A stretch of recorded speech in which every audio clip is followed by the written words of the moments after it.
Chapter 10 class second है ये, ठीक है।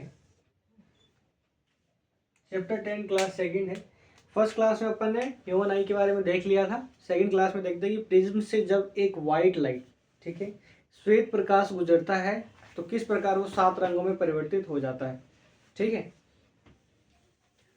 तो देखो डायग्राम बना रखा है, डायग्राम के अकॉर्डिंग देखो, इधर से कौन आ रहा है, इधर से क्या आ रहा है, एक श्वेत प्रकाश। क्या आ रहा है? श्वेत प्रकाश जानते हो, जैसे कि सूर्य से जो लाइट आती है, या जो अपनी लाइट एलईडी से लाइट आ रही है, स्ट्रीट लाइट से लाइट आती है, वो क्या है? श्वेत प्रकाश। समझ में आ रहा है? जिसका कुछ भी कलर नहीं होता वो क्या होता है? श्वेत प्रकाश। जब वो श्वेत प्रकाश प्रिज्म से टकराती है तो कितने रंगों में बढ़ जाती है?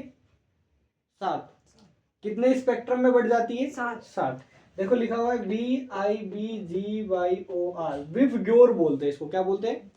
विवग्योर। और नीचे से बनता है, ये आपको याद करना है, 2 नंबर में इंपॉर्टेंट क्वेश्चन। V यानी वॉयलेट, I यानी Indigo, B means blue, G means green, Y means yellow, O means orange और R मीन्स रेड। समझ में आ रहा है? सबसे अब इसमें देखो झुका है, सारे जो कलर है वो झुके हुए हैं। जो सबसे कम झुका है वो कौन है? रेड। और जो सबसे ज्यादा झुका है वो कौन है?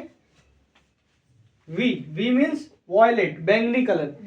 बैंगनी कलर इसे देखोगे, जो ज्यादा झुका है उसका जो तरंग धैर्य है, तरंग धैर्य मतलब कि समझ जाओ उसकी जो दिखने की जो क्षमता है, दिखने की जो क्षमता है वो कम रहेगी, और जो कम झुका है उसकी ज्यादा। अच्छा मुझे एक बात बताओ, लाल कलर दूर से ज्यादा जल्दी दिखेगा या बैंगनी कलर? बैंगनी। देखो बिल्कुल गलत है, ठीक है। जो सबसे ज्यादा दूर दिखता है वो कौन है? लाल। इतना बुद्धि लगा लो कि लाल देखो भाई दूर ज्यादा दिखता है, दूर रहता है तो जल्दी दिखता है। ट्रैफिक सिग्नल में कौन सी लाइट लगाते हैं सबसे खतरे के लिए? लाल क्यों लगाते हैं? क्योंकि वो दूर से दिख जाता है, तो इसलिए लाल लगाते हैं। देखो लाल सबसे कम झुकता है, और इसी कारण से इसका जो तरंग धैर्य होता है, तरंग धैर्य जो होता है वो सबसे ज्यादा होता है। समझ में आ गया ना? लाल का।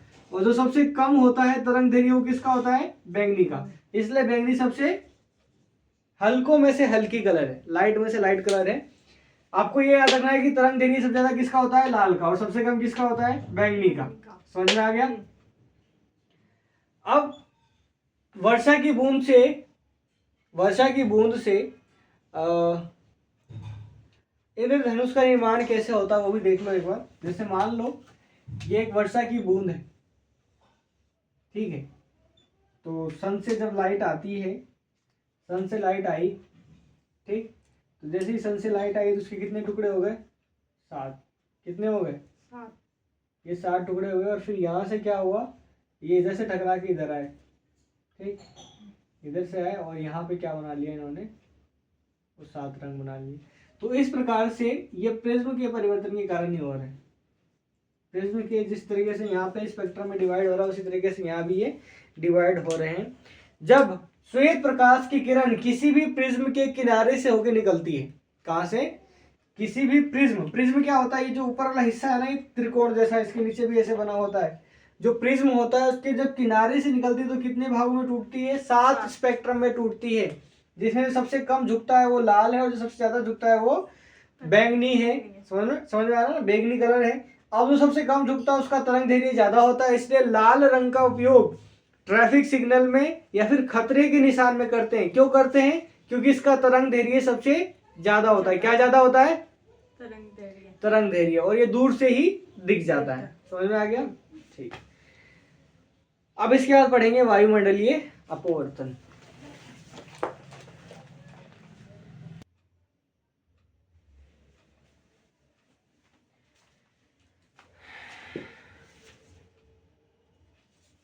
प्रिज्म के बाद इसमें जो अगला टॉपिक है वो क्या है? वायुमंडलीय अपवर्तन, है ना। इस वायुमंडलीय अपवर्तन को समझने से पहले अपने को ये समझना है कि ये अपवर्तन क्या है। तो 9th चैप्टर के अंदर है एक परावर्तन और अपवर्तन, ठीक है ना। 9th चैप्टर में है परावर्तन और अपवर्तन। तो अपवर्तन क्या होता है? जैसे मान लो माध्यम होते हैं। क्या होते हैं? माध्यम। सघन और विरल। सघन विरल मतलब जैसे कि मैं बनाता हूँ, ठीक है, ये बनाया मैंने विरल, और ये क्या है, सघन। अंतर क्या है दोनों में? मान लो ये जो सघन वाला है ना, ये पानी है, और ये जो है ये क्या है, हवा है। विरल, विरल मतलब खुला खुला, जिसमें जो इसके कण है वो क्या है, दूर दूर है। जैसे कि हवा में जो कण होते हैं वो दूर दूर होते हैं। पता चल रहा है आपको हवा में कण? नहीं चल रहा है ना। अगर मैं पानी रखूंगा तो पानी के कण दिखेंगे क्या आपको? क्यों? क्योंकि वो पास पास है। जो सघन माध्यम है उसमें जो कण होते हैं वो क्या क्या होते हैं, पास पास। विरल के कंपेयर में पास होते हैं। अगर विरल से तुलना करें ना तो क्या होते हैं, पास पास। जब प्रकाश की किरण विरल माध्यम से, ठीक है ना, विरल माध्यम से सघन माध्यम में आती है। अब देखो जैसे यहाँ पे टच करती है ना, तो यहाँ पे इसका क्या होता है, एक अभिलंब होता है। क्या होता है? अभिलंब। तो जैसे ही ये विरल माध्यम से सघन माध्यम में आती है तो ये अभिलंब के पास हो जाती है। कहाँ हो जाती है? अभिलंब के पास। ठीक है ना। विरल से कहाँ आ रही है? सघन। तो अभिलंब के पास। अब यहाँ से वापस जाती है, आ जाती है। अब ये सघन से कहाँ जा रही है? अब ये सघन माध्यम है ना, अब सघन से कहाँ जा रही है? विरल। तो यहाँ भी ये क्या होगा, अभिलंब होएगा, तो ये अभिलंब से दूर हट जाती है। समझ में आ रहा है?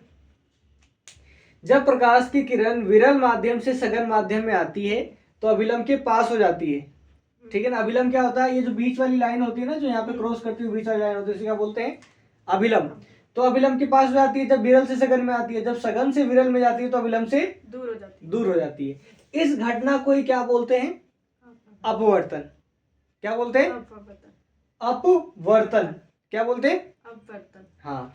जब प्रकाश की किरण, मेरे साथ रिपीट कर, जब प्रकाश की किरण विरल माध्यम से सघन माध्यम में आती है, तो वो अभिलंब के पास हो जाती है। ठीक है, मतलब अभिलंब की तरफ झुक जाती है। जब सघन से विरल में जाती है, तो वो अभिलंब से दूर हट जाती है। इस घटना को ही क्या बोलते हैं? अपवर्तन। समझ में आ गया? कुल मिला के जब खुले खुले से पास पास वाले एरिया में जाएंगे तो झुक जाएंगे अभिलंब की तरफ, और जब जो झुके झुके एरिया में जाएंगे, भीड़ भड़क वाले एरिया में जाएंगे से विरल मतलब कि दूर दूर वाले में जाएंगे तो क्या हो जाएंगे? अभिलंब से दूर हो जाएंगे। समझ में आ रहा है ना? भीड़ में पास चिपक जाएंगे और जब भीड़ नहीं रहेगी वहां पे दूर हट जाएगा। ठीक है ना। इसको क्या बोलते हैं? अपवर्तन बोलते हैं। अब वायुमंडलीय अपवर्तन कैसे होता है? तो इसमें वायुमंडलीय अपवर्तन के दो एग्जाम्पल दे रखे हैं। ठीक है ना। वायुमंडलीय अपवर्तन के दो एग्जाम्पल। क्वेश्चन तो यही आएगा फिल इन द ब्लैंक्स में। तारों का टिमटिमाना किसका एग्जाम्पल है? तो तारों का टिमटिमाना किसका एग्जाम्पल है? वायुमंडलीय। बोलो, पूरा बोलो। वायुमंडलीय अपवर्तन। अग्रिम सूर्योदय तथा विलंबित सूर्योदय, मतलब कि 2 मिनट पहले सूर्यदेव दिखाई देते हैं, है ना, और डूबने से 2 मिनट पहले ही दिखाई देते हैं। समझ में आ रहा है? तो 4 मिनट का डिफरेंस हो जाता है। तो ये जो दोनों एग्जाम्पल है वो किसके हैं? वायुमंडलीय अपवर्तन। ये फिल इन द ब्लैंक्स के हिसाब से सबसे मोस्ट है। ये तारों का टिमटिमाना किसका एग्जाम्पल है? वायुमंडलीय अपवर्तन। अग्रिम सूर्योदय और विलंबित सूर्यास्त किसका एग्जाम्पल है? वायुमंडलीय अपवर्तन। अब होता कैसे है मैं समझाता हूं। जैसे कि ये अर्थ बनाया मैंने, है, और ये अर्थ का क्या है? वातावरण है। वातावरण है, ठीक। इसके बाद क्या है? स्पेस, अंतरिक्ष। अंतरिक्ष में कुछ भी नहीं है, तो अंतरिक्ष में कुछ भी नहीं है तो ये कौन सा माध्यम हो गया? अंतरिक्ष कौन सा माध्यम हो गया सघन और विरल में से? सघन मतलब जहां पे पार्टिकल पास पास होते हैं, कण पास पास। तो पास पास कण कहां होंगे? अंतरिक्ष में कुछ है ही नहीं, अंतरिक्ष में कुछ भी नहीं है, तो फिर वो क्या हो गया? वो विरल। जहां पे कुछ भी नहीं होता या फिर पार्टिकल दूर दूर होते हैं वो क्या होता है? विरल। तो ये जो हो गया माध्यम क्या है? विरल। अब यहाँ पे क्या है? अपना वातावरण। वातावरण में क्या है? गैसें हैं, छोटे मोटे कण भी है या नहीं है? तो इसके कंपेयर में ये क्या हो गया? सघन माध्यम। कौन सा माध्यम हो गया? सघन। अब यहाँ पे तारा है, ठीक है, तारे से प्रकाश की किरण आ रही है, तो ये कौन सा माध्यम है? विरल। विरल से कहाँ आती है ये? सघन में। ठीक है, इसको थोड़ा सीधा ले दे तभी।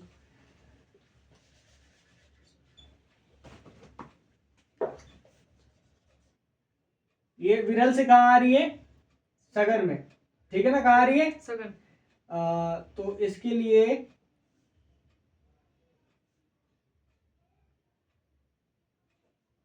हाँ, तो इसके लिए जो अभिलंब होगा, अभिलंब खींचता हूं। अब विरल और सघन के सीध में अभिलंब खींचते हैं, तो अभिलंब इसका ये होगा। तो क्या कहते हैं कि इसका अभिलंब ये होगा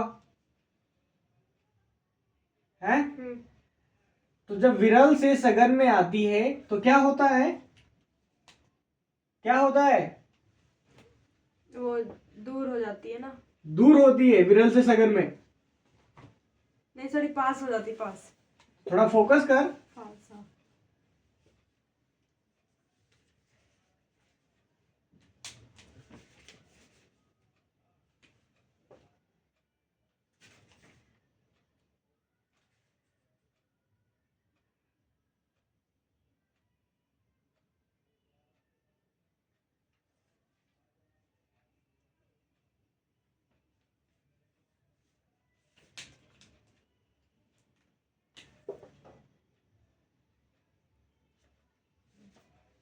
ठीक है ना, पास। और यहाँ पे कोई खड़ा होगा, उसको वो दिखाई दे रहा होगा, लेकिन इसको जो दिखाई दे रहा है उसके अकॉर्डिंग वो क्या है?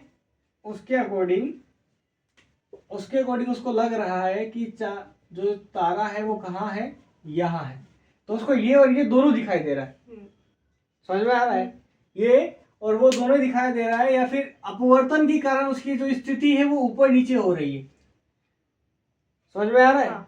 उसकी अपवर्तन के कारण जो उसकी स्थिति है वो क्या?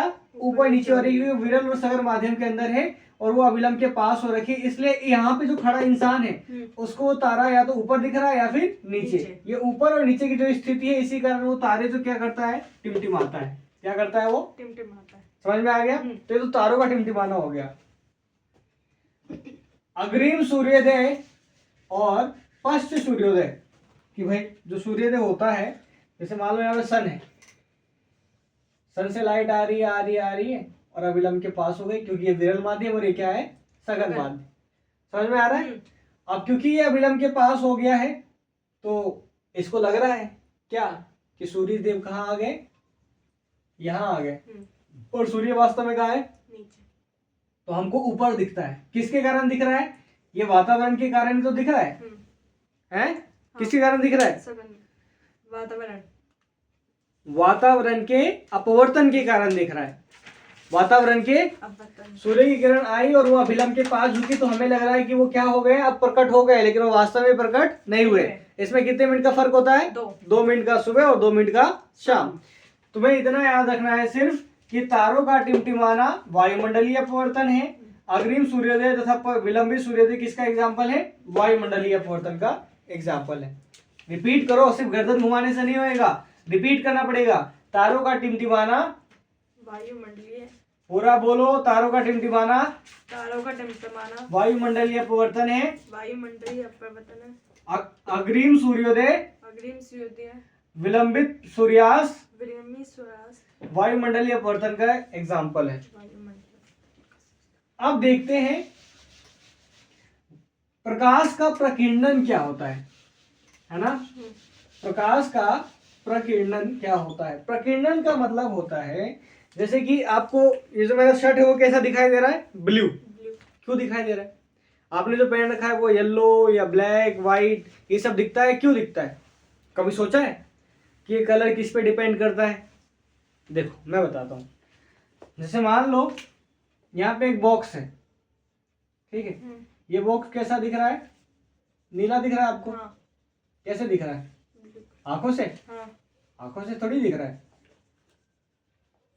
अब बोलोगे पागलों जैसी बात कर रहे हो आप तो। अभी लाइट बंद करूंगा तभी दिखेगा क्या? नहीं। तो आंखों से, आप तो कह रहे थे आंखों से दिख रहा है। तो मेन सोर्स क्या है दिखने का? प्रकाश।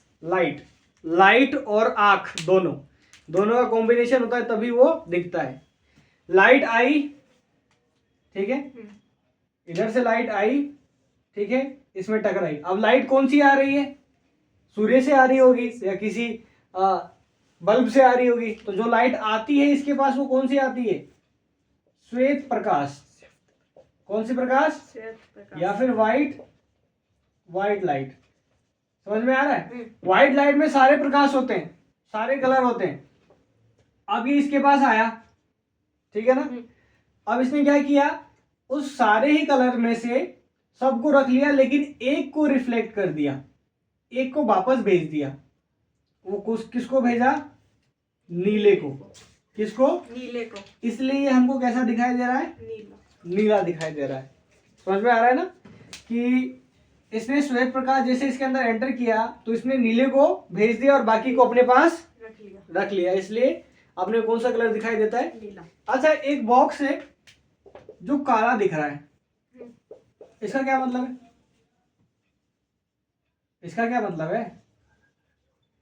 काला कलर। काला कलर, काला रंग होता ही नहीं। जब श्वेत प्रकाश इसमें आता है, ठीक है ना, श्वेत प्रकाश इसके अंदर आया, श्वेत प्रकाश में सारे रंग हैं। अब इसने रिफ्लेक्ट किसको किया? काले को। किसी को भी नहीं। जब इसने सारे ही रंग को, श्वेत प्रकाश में से सारे ही प्रकाश को, सारे ही रंग को अपने अंदर समाहित कर लिया, अपने अंदर समाहित कर लिया, अपने अंदर रख लिया और किसी को भी रिफ्लेक्ट नहीं किया, तो उसका रंग कैसा हो गया? काला। मतलब उसमें उसका गुण क्या है? सभी को अपनी तरफ खींचने का, अपने अंदर करने का, ठीक है, समाहित करने का। तो उसको क्या बोल देते हैं? काला बोलते हैं। इसलिए काले कपड़े पहनने पे ज्यादा गर्मी लगती है। क्यों? क्योंकि वो प्रकाश को अपने अंदर ही रख लेता है, रिफ्लेक्ट तो करता ही नहीं। सारे प्रकाश को अपने अंदर रख लेगा तो कैसा हो जाएगा? गर्म हो जाएगा, ठीक है ना, गर्म हो जाएगा। व्हाइट में क्या होता है? जैसे मान लो एक बॉक्स है, वो व्हाइट दिख रहा है, तो व्हाइट का मतलब क्या है? अब उसमें श्वेत प्रकाश आई और उसने सारे ही प्रकाश को वापस रिफ्लेक्ट कर दिया, सारे ही रंग को वापस कर दिया, तो इसमें कुछ रहा ही नहीं, कोई भी रंग नहीं रहा। जब कोई भी रंग नहीं रहा तो कैसा दिखेगा? व्हाइट दिखेगा। ऐसे हर कलर का होता है। ऐसे ही जो आकाश का रंग है, जो आसमान देखते हो तो अपना रंग कैसा दिखाई देता है? काला, नीला दिखाई देता है। तो नीला क्यों दिखाई देता है? तो आकाश में भी कुछ पार्टिकल होंगे, कुछ कण होंगे। तो जब श्वेत प्रकाश उस कण में टकराता है, ठीक है ना, श्वेत प्रकाश उस कण में टकराता है तो वो कौन सा रंग भेजता है? नीला। इसलिए हमको आकाश का रंग कैसा दिखाई देता है? नीला। समझ में आ रहा है ना? आकाश का रंग नीला हमें क्यों दिखाई देता है? क्योंकि आकाश में जो कण है, आकाश में तो कण है, वो कौन से रंग को रिफ्लेक्ट कर रहे हैं? नीले रंग को कर रहे हैं। इसलिए हमें कैसा दिखाई देता है? नीला दिखाई देता है। समझ में आ गया? समुद्र, गहरे समुद्र का पानी, क्योंकि वो आकाश का रंग नीला है तो वही रिफ्लेक्ट होकर वापस आ रहा है। सूर्योदय के समय सूर्यास्त से पूर्व सूर्य का रक्ताभ दिखाई देना। अब जब सूर्य उदय होता है तो हमें कैसा दिखता है? लाल दिखता है क्या? बिल्कुल नहीं। ऑरेंज जैसा नहीं दिखता? दिखता है ना। और जब सूर्य भगवान डूबते हैं तभी कैसे दिखते हैं? ऑरेंज। क्यों? क्योंकि उस टाइम पे जो सूर्य है वो किस प्रकार, कौन से रंग को कर रहा है? प्रकर्णित ऑरेंज को। इसलिए वो हमें कैसा दिखते हैं? ऑरेंज दिखते हैं। समझ में आ रहा है? प्रकर्णित का मतलब होता है किसी भी रंग को रिफ्लेक्ट करना, ठीक है ना, वही हमें दिखाई देता है। समझ में आ गया? सारे एग्जांपल याद कर लेना। आकाश का नीला दिखाई देना किसका एग्जांपल है? प्रकाश के प्रकीर्णन का। गहरे समुद्र के जल का नीला दिखाई देना किसका एग्जांपल है? प्रकाश के प्रकीर्णन का। सूर्योदय के समय व सूर्यास्त से पूर्व सूर्य का रक्ताभ दिखाई देना किसका एग्जांपल है? प्रकाश का प्रकीर्णन का। समझ में आ गया? ये दोनों ही क्या फिल इन द ब्लैंक्स के लिए बहुत ज्यादा इंपॉर्टेंट है और यही अपने चैप्टर का लास्ट है।